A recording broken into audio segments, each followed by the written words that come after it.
SRO Magazine. Getting ready for Rock on the Range with an interview with Dizzy Reed of Guns N' Roses. Guns N' Roses is one of the most iconic bands in rock and roll history. And Dizzy calls in to Carson Drive Studios to talk to Ferg about the new Sin City residency, Rock on the Range. New Guns N' Roses new music. So let's get ready for Rock on the Range with Dizzy Reed. Thanks, Johnny. This is Ferg with SRO Magazine, and we are proud to be able to talk to musician, keyboardist Dizzy Reed of the band Guns N' Roses. As we all know, Guns N' Roses is one of the most recognized names in rock and roll history. They are musical majesty. You've heard his keyboards, piano, and backing vocals on some of the greatest GNR songs, from Use Your Illusion 1 and 2 to Chinese Democracy. Mr. Dizzy Reed, thank you for taking the time to talk to Ferg. Well, thank you, man. It's my pleasure. Well, you guys have got Rock on the Range coming up, and then you've got the Sin City residency, and you guys are headed back to Vegas. Tell us about it. Well, we were there a few years ago, and we had such a darn good time, and they treated us so well, and the fans were so appreciative that we said, let's go back. Let's do it again. And so we are. And it's going to be a really, really good time. So can we expect, the live show, all the awesomeness that is Guns N' Roses, and the spectacular production value of Vegas? That's the plan. That's what we intend to bring. Awesomeness, it shall be. Well, you guys are going to be at Rock on the Range Friday, May 16th, and then you're going to the Hard Rock Hotel and Casino from May 21st to June 7th, and might I add, that has one of the best pools in the nation. It sure does. It's definitely a good place for young single people to hang out and have a good time, or it really is. And pretend they're single. So I have experienced the pool, but I like to stay out of the sun for one thing, and there's a shitload of that there. Oh, there is. But it does have one. The pool is amazing. It's just like it's like a huge party.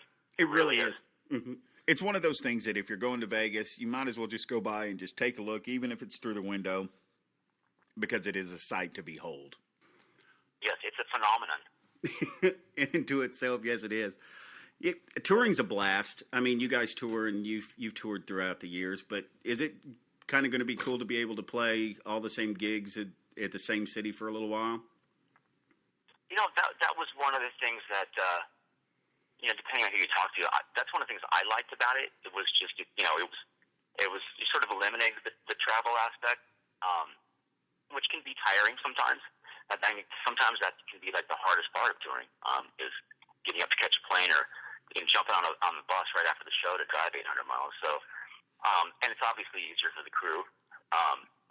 But you just have to be careful not to get sucked into the casino every night, because that can have a negative effect, and it can get a little depressing.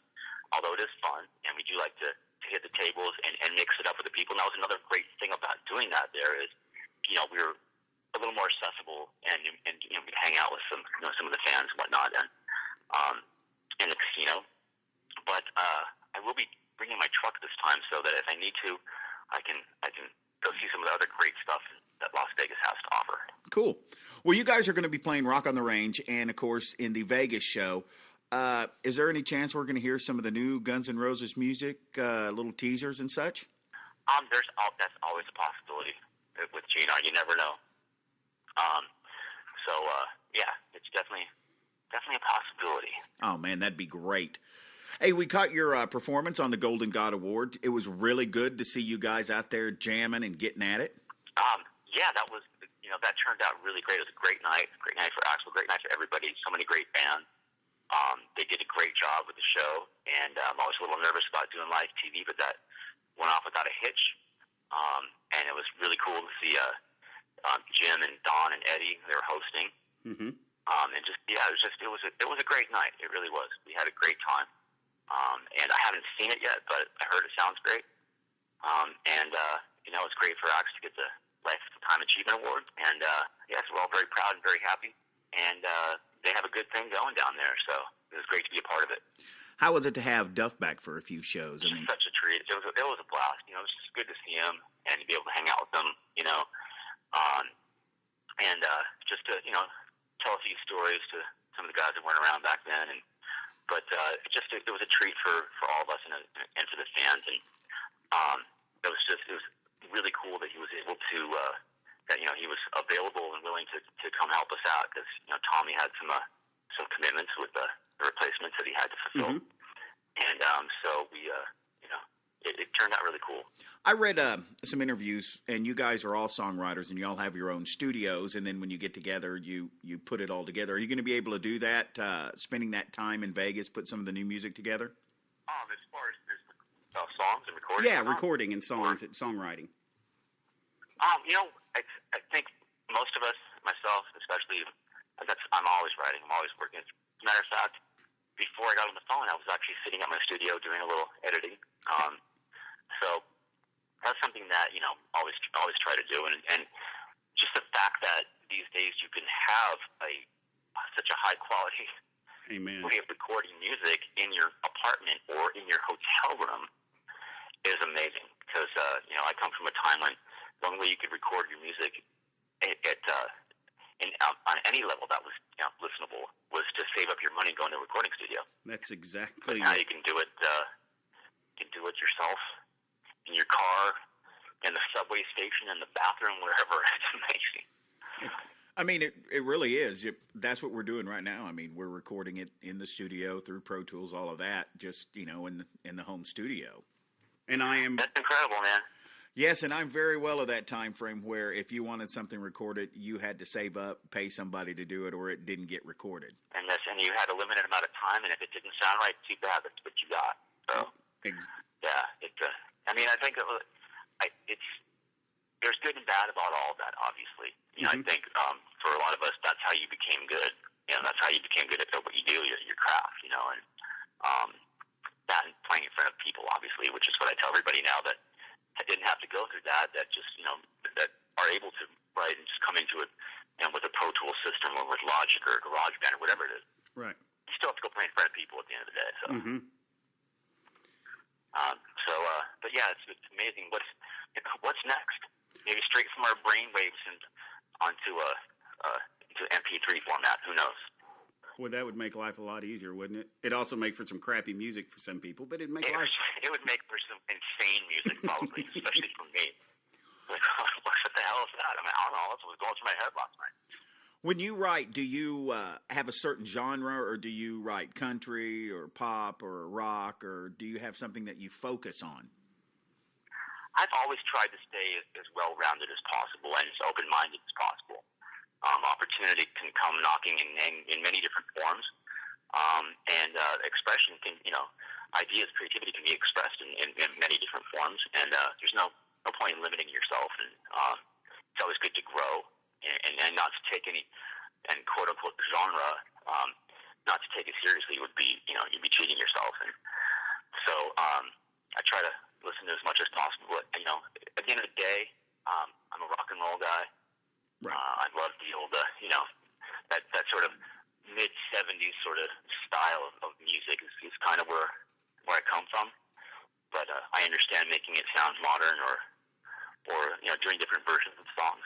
I've certainly had my fingers in lots of different projects over the years. So, but yeah, when I write, most of the time it's sort of bluesy-based rock and roll music.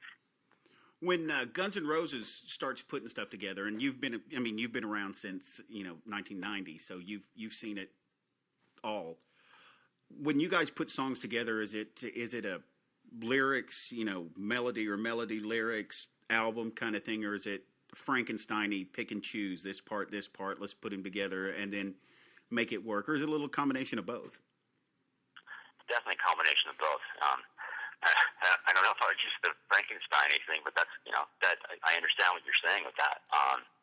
And I think, that in Axl's case with him, it's like he thinks that, he believes and I agree that if you don't try certain things together and start mixing things around, and you're gonna sell yourself short. You're gonna cheat yourself, and you might not have come up with the makes a song the best that it can be. So,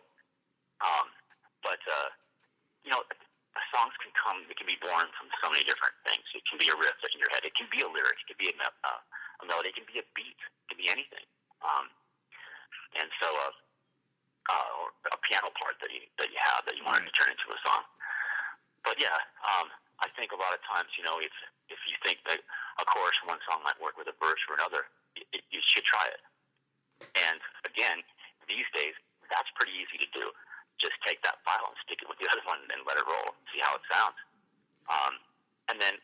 Also it's very important to be able to sit down and play that on a guitar or on a piano and sing it, because a good song at the end of the day is a good song. So it should be something you can play on an acoustic or on a piano and sing, and do it with the band. You once called Axl's work ethic in the studio unmatched. Is he trying to get the perfect sound? I mean, we all are, but is that what he's doing? Is trying to get the best sound possible, and sometimes trying to get, you see better than the best sound possible. Yes, but he's also, he like most of us, myself especially, you got to have that input too. You have to have someone else that you can trust to say, no, that's it. You got to stop. You got it. You got the take. Or no, this song's going to work now. How it is.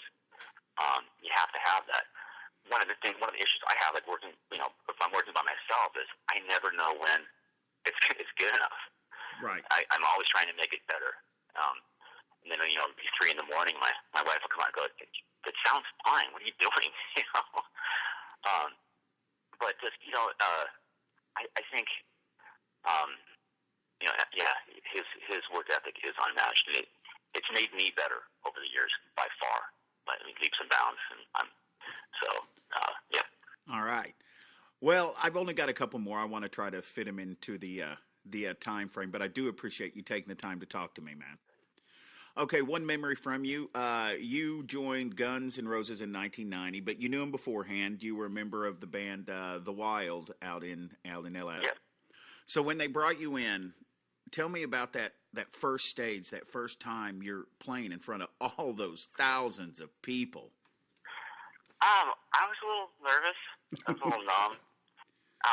It was a lot of it was surreal for a lot of reasons. I had met everybody, the whole band, and Axl before they signed their record deal. They were pulling in a lot of people in the clubs around LA, and they definitely had the buzz going. So I sort of watched them go from that to the biggest band arguably at the time in the world. Right. And then they brought me along. So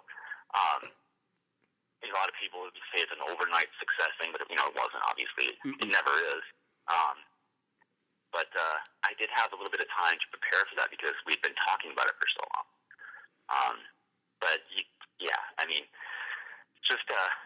Had to pinch myself a few times, and I think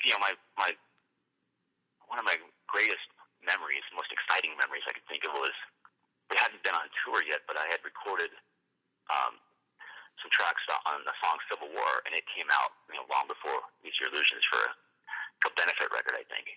Right. And I'd just been told that I was in the band, and to go down to the management office and get my first check so because I wasn't living anywhere, so I needed a check to pay my rent for this apartment that had been squatting at. I was driving down La Cienega, and Civil War came on the radio, and I was like, this is awesome. Oh, man, that must have been cool. I mean, really. Yeah. Mr. Dizzy Reed of Guns N' Roses, thank you very much for taking the time out to talk to Ferg and SRO Magazine. We really do appreciate it. Thanks for sitting through the cheesy stuff at the beginning. Hey, there's no cheese, man. If it's necessary, it ain't cheese. Okay, excellent. And if there's ever any time that SRO Magazine or myself, Ferg, can help you out, man, if you've got a story to tell, come to us. We'd be honored. Great. Thank you so much. I appreciate it. Hey, thank you. Have a great day. To find out more about Rock on the Range, go to rockontherange.com. For Guns N' Roses news, simply go to gunsnroses.com. And for all your music and entertainment news, you know where to go. Go to SRO. That's SROMagInc.com. SRO Magazine is sponsored by Kick-Ass Gaming, PhDRadio.com, Robert's Guitar, TDLMusicGroup.com, It's recorded in Carson Drive Studios. Voiced by Johnny V.